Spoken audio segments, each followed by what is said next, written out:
Hello, I'm Bob the Booker, and welcome back to my channel. Again in this good old Booker Longlist season, we have come to another one of the books here, and this is The Light Perpetual by Francis Spufford. This book is one that I had kind of seen kind of crop up on Libby and sort of elsewhere sort of earlier in the year, and hadn't really paid much attention to at all. And I have to admit, sort of Francis Spufford is not an author I'd heard of, although I think I had heard of his previous book, The Golden Hill, but I sort of blanked on it and hadn't really paid any attention to it, and only really came back to think about it once it had made the Booker Longlist, as is often the way with a lot of these books, I'd imagine. Today I just wanted to talk a little bit about the book itself and sort of my sort of thoughts on kind of where it is, what I think about it kind of being on the long list, all those kinds of things. There will be some spoilers in a little bit, but I'm going to start this first bit off fairly spoiler free, basically just only going into things that you'll either know from the blurb or that you'll know from very, very early into the story. So by all means, if you want to watch, so if you're planning on reading the book and don't want any spoilers, I will announce when that's coming, but totally understand if you'd rather switch off and then come back. But essentially the book itself is focused on this idea of essentially alternate histories and sort of alternate lives. And it is sort of the kind of key part at the heart of that, I guess, is that there is a bomb that is dropped on an area of London, killing many people, and this book goes into the lives of several of those people and investigates kind of what would have happened over time if they'd been living, and we really follow, you know, the track of their lives and of their history. So, you know, the bomb is in 1944, we get all the way up to 2009. So as you can see, there is a lot of sort of time covered in this book, and we sort of learn about the lives they would have had, all the sort of intricate relationships often between some of them and between them and the outside world. And particularly the parts that I think I found most interesting were how that engages with a changing Britain and a changing world. So we sort of see changes in governments, we see the end of the war, we see, for example, the characters sort of how they would interact with the world in, say, the 1960s or kind of the 90s or various other parts. And that itself, I think, is really quite interesting, and does some really cool things. And we really focus on these sort of, I think, particularly around 5 characters who are sort of central to all this. I should also say at this sort of point that I listened to the book as an audiobook, and so maybe there are some bits as well that I will miss, or maybe had a sort of different experience of, as opposed to, you know, the physical copy of the book. But I still think it did a lot of really interesting things, and the audiobook is really interesting to check out because it is one person doing this with many, many voices and accents and dialects and everything coming in. So it's a really impressive job. I know that some people can sometimes be put off by things like heavy use of accent during the book, but I think because it is one person and because there are so many characters, not only just the kind of the central sort of main 5 characters, but also many other kind of revolving characters throughout the book, I think it does sort of make sense to have a little bit of variation, even though I will say that there were times where I absolutely assumed that a character was male for an entire passage, only to find out later that they had been a woman all along. It was just that the voice, in terms of trying to kind of code this voice as being different from another, the narrator lowered her voice slightly.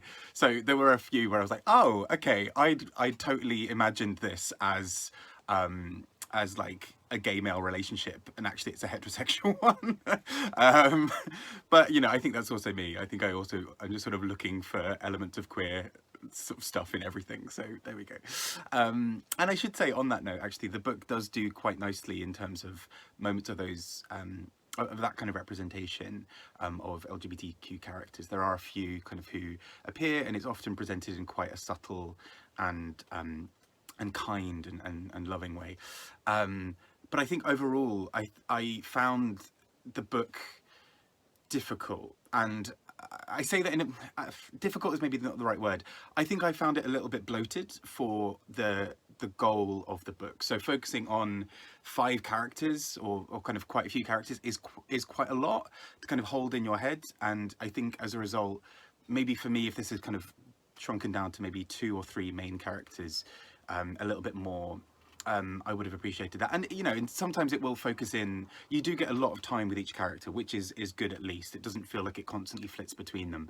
But I think that is maybe my one main problem with the book that did sort of take away from some of my enjoyment occasionally, because I found it a little bit tricky in some ways to really care about some characters, because essentially with 5 characters all kind of being done in depth, it did mean that occasionally there would be a character who I hadn't heard from essentially in several hours of audiobook, or what felt like that. So it is a bit tricky in that sense. And the rest of my sort of thoughts on this book are probably going to go a little bit into spoiler territory. So please feel free to stop here if that is something that you know, if you're wanting to read the book and then want to come back later, that would be grand. So I've mentioned the central premise of this book is that these 5 characters, among many others, would normally have been killed by a rocket. But however, this book examines this idea of what would happen if, for example, one of those, you know, a couple of seconds were different and it changed the course of history. You know, the bomb went off, the rocket destroyed somewhere else instead, which I thought it's kind of funny how the book does it in quite a weird way. I mean, side point here, but I thought the book did that in quite a sort of strange way early on. It was really powerfully written, that opening section, but I did find it funny that it was like, maybe if it happened over here in a field and only killed some other people, I'm like, what about their lives? like I feel like there's no real winning in this sort of scenario. But anyway, and so I think this is partly where one issue I've had sort of with the book, and I've seen a few other people have sort of commented on this, and I think it is a valid point to bring up, really, which is the whole premise of the book is, what if these people hadn't died and had lived full lives? However, the book ends on the idea of them kind of continuing on sort of in perpetuity and kind of their souls living on, which, you know, fits with this idea of death and what have you. But I don't know, in some ways it felt weird to me to kind of talk about all of these characters' lives and kind of posit this idea of what would it be like if they hadn't died, and then also not show us what the reality would have been if they hadn't lived.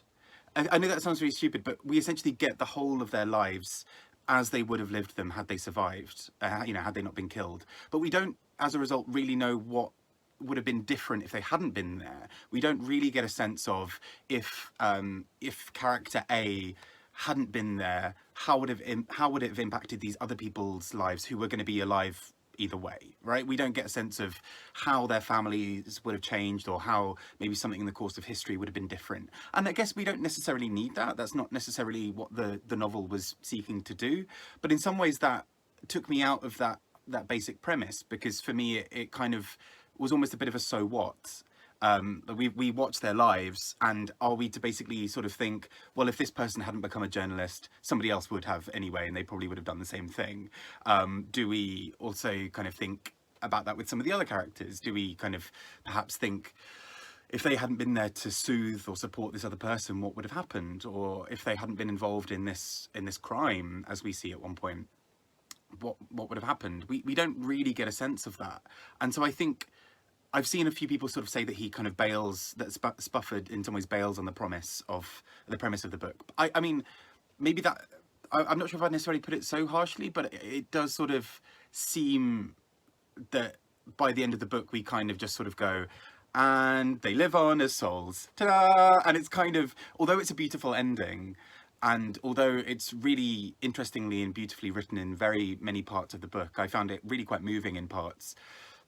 I do sort of question how you set up an alternate reality sort of timeline in a book, and then at the end don't really give the payoff of, actually, if they hadn't been there, how would the world or life have been different? Because I think that's ultimately, at the heart of this book, it talks about, you know, the importance of these relationships and the importance of as humans looking out for each other and really being there for each other in a really quite touching and beautiful way. And so it sort of rankles with me a little bit that we don't get that sense of, if he hadn't been there at that exact moment, some other people would have, you know, been there to support and whatever. There are some bits that I really wanted to talk about though in the book as well. For example, there is a lot of mention around faith, but then there's a lot around kind of compassion and humanity, particularly when we come to a passage of time that I think is around the sort of 60s and 70s, maybe a bit of the 80s as well, where we witness a racist attack, essentially a really brutal, violent racist attack. And we are meant to kind of, as an audience, we see how the breakdown in some of the characters' sort of compassion and relationships has sort of led to this moment, but also there's this one character who carries this sense of loss and of guilt with her for many, many years, because she was essentially an accessory to the murder or didn't stop it in some ways, and she lives with that guilt, and it leads to a really moving and powerful scene, which is essentially a Samaritans call. So for people who are outside the UK who might not know that, the Samaritans is essentially a sort of listening helpline service. So often people call them when they're in crisis, often people just sort of phone them just to talk, all those kinds of things. And there's a really moving conversation where we get the dialogue, and in some ways having that as an audiobook was really powerful, because it did feel like listening to a phone conversation. I will say, as someone who sort of volunteers in a helpline, that there were parts where I was like, oh, you're definitely breaking some sort of protocol here of like how you're meant to handle calls. And they do address that, in fairness. Like, they do talk about in the book how actually that isn't how it was meant to go. You know, somebody goes off script essentially, or off protocol, and to kind of support somebody, and those are two of the characters from you know, who would have otherwise died. And so it's interesting, and that's a really beautifully handled moment of these sort of two characters just being so vulnerable and open with each other at their darkest, most human level. And I thought that was really powerful and effective. And I although part of me wanted more of that, I'm kind of glad that things like that were peppered in, because actually I think too much of that would have been a bit over the top and a bit too much. But they were really quite well handled to kind of put them in. I think for me, what was difficult about the book was, pardon me, there were many sections in between that I just didn't find particularly engaging, partly because I think I found that there were too many characters to follow and really care about, and partly also because I think, I don't know, I think the writing is beautiful, and it is kind of gorgeous and empathetic in so many ways, but I almost think there's so much of that kind of richness and kind of emotive language throughout that I found it almost quite exhausting by the end. I think I needed a bit of light and shade, no pun intended, to balance that bit of the book out, because for me it occasionally felt a little bit, I don't know, just a little bit overwhelming in some ways. And don't get me wrong, I say all of this and still gave the book, you know, sort of a 6 or 7 out of 10. I don't think it's a bad book by any means.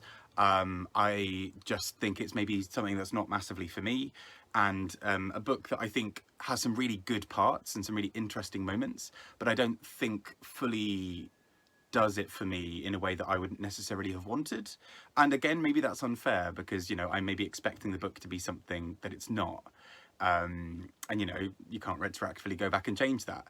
But again, not pun not intended here, but I do think it's, yeah, for me it's not one of the strongest ones I've read from the long list so far.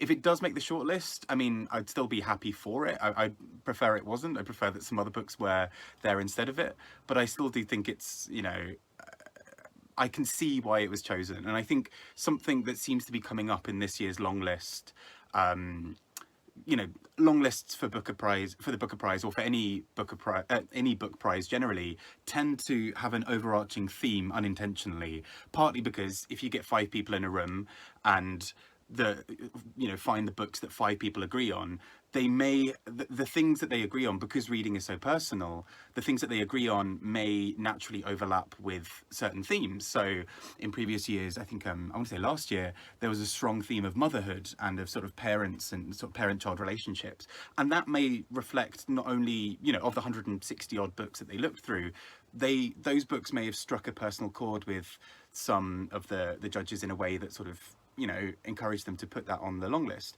Not to take away from the writing or anything else about the book, but there may be some sort of more personal connections there. And I'm really intrigued that this year we've got a few books that seem to really deal with this idea of faith.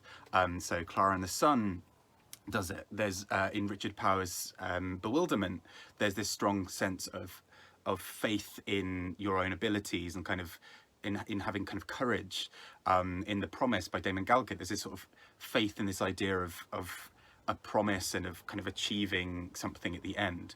And I think in this book there is a really strong sense of faith, not only in a religious sense, but and the book ends with talk of souls and of doing things to praise God. But I think also just this sort of strong faith in kind of wishing for a sort of different future in some ways. So I think that's where I sit on this book. I'd love to know your thoughts, particularly as it's one that I can't quite work out fully where I land on it. I think it's still interesting, like I said, but I think for me it doesn't quite hit the mark in the same way that that other books have in this long list so far. So yeah, love to hear your thoughts. Take care. I've been Bob the Bookerer, and there are a few more Booker reviews coming, just to warn you. Take care and enjoy your reading. Bye bye.